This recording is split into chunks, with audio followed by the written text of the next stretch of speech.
In the 3 segments of this lecture, we're going to cover more than usual. In the first 2, we're going to talk about some important Hindu doctrines. In the 3rd segment, we're going to talk about some of the key events in the history of Hinduism. Occasionally in the Vedas and prominently in the Upanishads is the idea of an underlying unity behind all observable phenomena. Philosophers nowadays term such a thing an ultimate reality. In the Vedas, sometimes is referred to as that one. One famous passage says, they call it Indra, Varuna, Agni, that which is one, the seers speak of in various terms. Indra, Varuna, and Agni are 3 of the prominent gods of Vedic religion, which are mentioned often in the Vedas, but which play very little role in later Hinduism.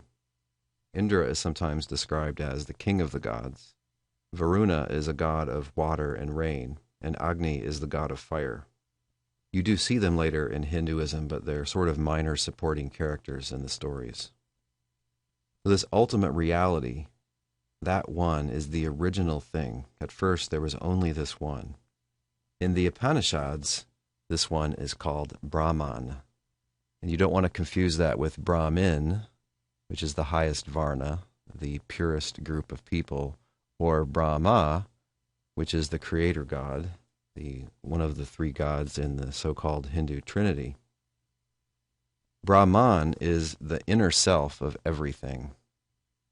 It's the inner and true self of every person, like you and me, and also of any inanimate object, of a mountain, of a rock, of a planet. In some sense, everything is Brahman deep down. Every god, every human being, every physical object. It's all a manifestation of this one inconceivable thing, which is sometimes nonetheless described as pure consciousness. In a sense, Brahman is all there is. One passage says, quote, all gods are based in it, and none ever move beyond it. All worlds rest on it, and none go beyond it. It's described in the Upanishads as unborn. Nothing brings it into being. Nothing causes it to exist. It's described as enduring. It never goes out of existence. It's described as permanent. It's also highly mysterious. In some sense, it can't be described, indescribable. And beyond that, it's really ineffable. Ineffable means that no human concept even applies to it, that no human thought, so to speak, captures it. The Rig Veda says, quote, it is not perceived through speech, through mind, nor by sight. How can it be understood other than by saying, it is? Brahman also is, or is at least expressed by, the sacred word Om. This has long been used as a mantra by Hindus. A central and much discussed and much disputed teaching of the Upanishads is that atman is Brahman. Atman is your deep self. It's not the self that you experience. It's not really your soul or your mind or your consciousness, but it's truly what's most fundamental to you, what lies behind all the appearances. Sometimes this is expressed loosely by saying that you are God. This term God can be misleading. Some Hindus think that Brahman is a perfect being and a perfect God. Others think it is far beyond human concepts, and so it's really not properly thought of as a God. And again, the you doesn't refer to your body or to your mind. It refers to the deep inner essence of you. According to the Upanishads, in some sense you are the absolute being. You are the ultimate reality, Brahman. You're not like God. You're not made in the image of God, as is taught, say, in Judaism. Rather, you are God, but so is everyone else. So is everything else. There are some famous analogies in the Chandogya Upanishad. It says that river water comes from the ocean, and then eventually it returns to the ocean. And so likewise, your inner self, your atman, comes from Brahman and will return to it.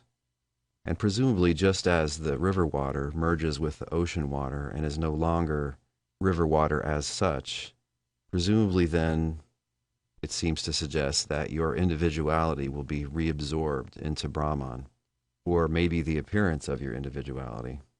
We're in very deep waters here.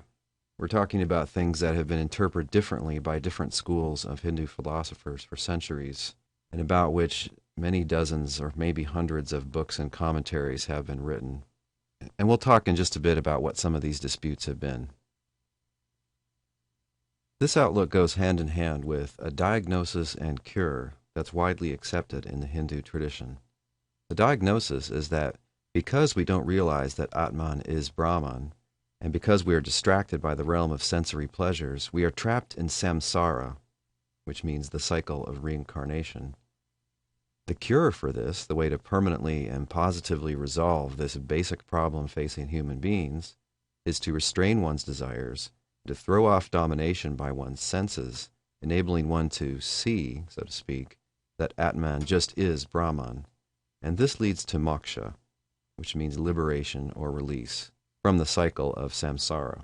To paraphrase, the diagnosis is that we're trapped in reincarnation. This is not a good thing, it's a bad thing. It's something that needs to be escaped from. The reason we're trapped in reincarnation is basically our own ignorance and our own sensuality. We can get rid of that sensuality and get rid of that ignorance. We can get out of this terrible reincarnation cycle. We can obtain release from it. Another widely accepted doctrine in Hinduism is that there are 3 paths to liberation. There are 3 different ways to get this cure. And they all equally well work, although different versions of Hinduism strongly prefer and emphasize one or other of these ways. The first is the way of action, or karma yoga. This basically means fulfilling your duties, doing your dharma, doing your duty. It means doing whatever it takes to be a good member of your family, to be a good member of your community. It, of course, includes your religious duties and is determined to some extent by the caste into which you're born. The second way is the way of knowledge, or jnana yoga. You could also call it the way of insight, or even the way of philosophy sometimes. This basically means a mystical, a non-sensory perception that Atman is Brahman, that Brahman is really all there is. And this path of liberation is supposed to require long-term discipline, self-control, meditation, study under a master. So it's not knowledge in a kind of Western intellectual sense, like you go to university. It's really talking about a type of awareness which supposedly can only be gained through a great deal of effort and through a lot of bodily self-control. The third way is the way of devotion or worship. It's Bhakti-Yoga. This is a practice of loving surrender to some deity, or maybe to more than one deity, through home worship, through temple worship. It's the idea that you need to surrender yourself in love to a god or goddess. And I think it usually goes hand in hand with the idea that Brahman really is a god and not just an inconceivable something, or not only an inconceivable something. All of this scholars think is a good deal different than the earlier type of Indian religion, so-called Vedic religion. A lot of scholars see that as very ritualistic. Just do A, B, C, and you'll be okay with the gods. Just make some sacrifices, do some rituals. Sacrifices, rituals, observance are certainly important and required in any kind of Hinduism, but they're not enough to gain release. They're not enough to get the cure. There has to be some inner transformation as well, one of the 3 kinds just mentioned.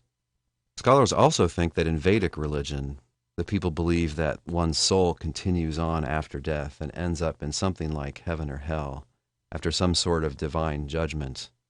But in the Upanishads, we see clearly a doctrine of rebirth, or reincarnation.